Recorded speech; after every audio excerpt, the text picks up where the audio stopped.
আসসালামু আলাইকুম। মাটির চুলোয় রান্নাবান্না চ্যানেলে আপনাদের সবাইকে স্বাগতম। আজ আমি আপনাদের বেগুন আর টমেটো দিয়ে কর্তি মাছের দারুণ একটা রেসিপি করে দেখাবো। একদম সহজ নিয়ম আর কম মশলায় আজকে আমি বেগুন দিয়ে এই কর্তি মাছের রেসিপি আপনাদের করে দেখাবো। শীতের সময়ে গরম ভাতের সাথে এই মাছের রেসিপিটা খেতে অনেক মজার হয়। আশা করি আজকের এই রেসিপিটা আপনাদের অনেক ভালো লাগবে। তাহলে চলুন দেরি না করে আমরা আজকের রেসিপিটা শুরু করি। বেগুন দিয়ে এই মাছের রেসিপির জন্য লাগবে বেগুন। আমি এখানে 300 গ্রামের মতো বেগুন নিয়েছি। বেগুনগুলো আমি প্রথমে ছোটো ছোটো টুকরো করে কেটে নিয়ে মাঝখান থেকে দুভাগ করে কেটে নিয়েছি। বেগুনগুলো আমি ভালোভাবে পরিষ্কার করে ধুয়ে নিয়েছি। তারপর আমি এখানে নিয়েছি মাছ। আমি এখানে 5টা কর্তি মাছ নিয়েছি। মাছগুলো আমি ভালোভাবে পরিষ্কার করে কেটে বেছে ধুয়ে নিয়েছি। আপনারা এই মাছটা কী নামে চেনেন তা অবশ্যই কমেন্ট করে জানাবেন। আর আমি মশলা বেটে নিয়েছি। আমি এখানে এই মাছের জন্য নিয়েছি 1 টেবিল চামচ পরিমাণ পেঁয়াজ বাটা, নিয়েছি 1.5 টেবিল চামচ পরিমাণ কাঁচামরিচ বাটা, আর আমি জিরা ধনিয়া সরষে একসাথে বেটে নিয়েছি। আর আমি নিয়েছি মাঝারি সাইজের 2টা পেঁয়াজ কুচি, নিয়েছি টমেটো। আমি এখানে মাঝারি সাইজের 2টা টমেটো মাঝখান থেকে 4 ভাগ করে কেটে নিয়েছি।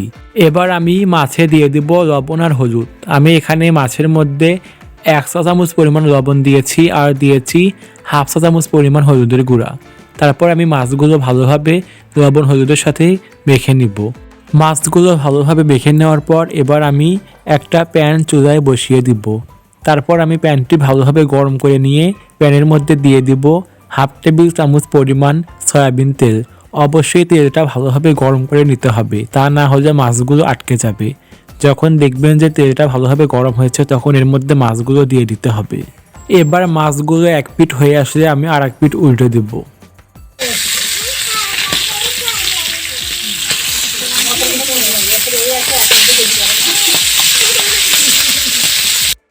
আমার মাছগুলো ভাজা হয়েছে। এবার আমি সবগুলো মাছ প্যান থেকে উঠিয়ে নিব। দেখতে পাচ্ছেন যে আমার মাছ ভাজাগুলো কত সুন্দর হয়েছে।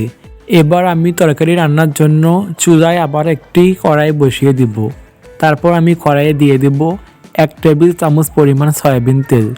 আমার যে মাছ ভাজার তেলগুলো অবশিষ্ট ছিল সেই তেলগুলো আমি এর মধ্যে দিয়ে দিব। এবার আমি গরম তেলের মধ্যে দিয়ে দিব পেঁয়াজ কুচি। পেঁয়াজ কুচিগুলো ভালোভাবে কিছুক্ষণ নেড়ে নিতে হবে। যখন দেখবেন যে পেঁয়াজ কুচিগুলো বাদামি হয়েছে তখন পেঁয়াজের মধ্যে আগে থেকে বেটে রাখা মশলাগুলো দিয়ে দিতে হবে। এবার আমি সবগুলো মশলা এর মধ্যে দিয়ে দিব। তারপর আমি দিয়ে দিব 2 চা চামচ পরিমাণ লবণ। তারপর দিয়ে দিব 1 চা চামচ পরিমাণ হলুদের গুঁড়া।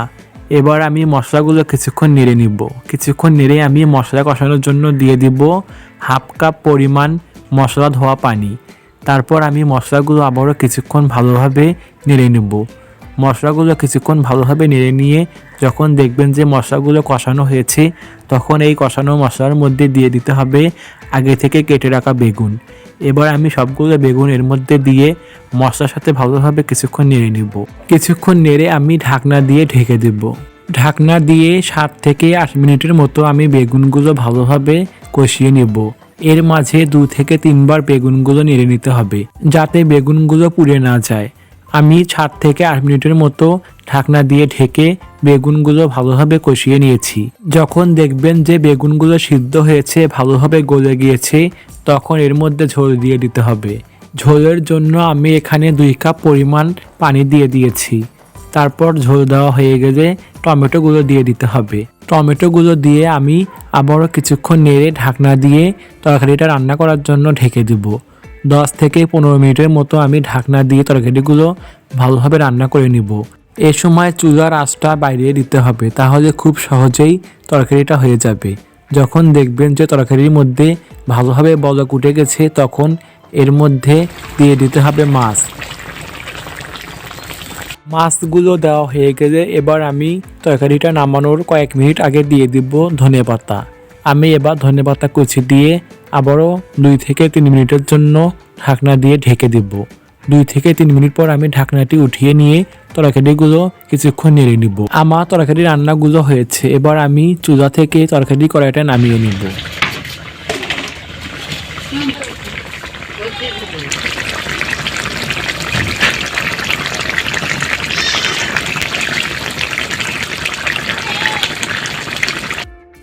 আমি তরকারিগুলো একটা পাত্রের মধ্যে বেড়ে নিব। দেখতে পারছেন যে আমার এই মাছ দিয়ে বেগুনের রেসিপিটা কত সুন্দর হয়েছে। আমি আগেই বলেছি গরম ভাতের সাথে এই মাছের রেসিপিটা খেতে অনেক মজার হবে। আমি অনেক সহজ উপকরণে আর সহজ নিয়মে আপনাদের বেগুন দিয়ে এই মাছের রেসিপিটা দেখিয়েছি। আশা করি আজকের এই রেসিপিটা আপনাদের অনেক ভালো লেগেছে।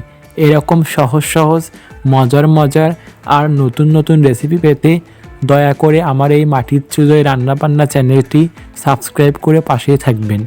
সাথে লাইক কমেন্ট শেয়ার করতে ভুলবেন না। তো আজকে এই পর্যন্তই। সবাই ভালো থাকবেন। ধন্যবাদ সবাইকে।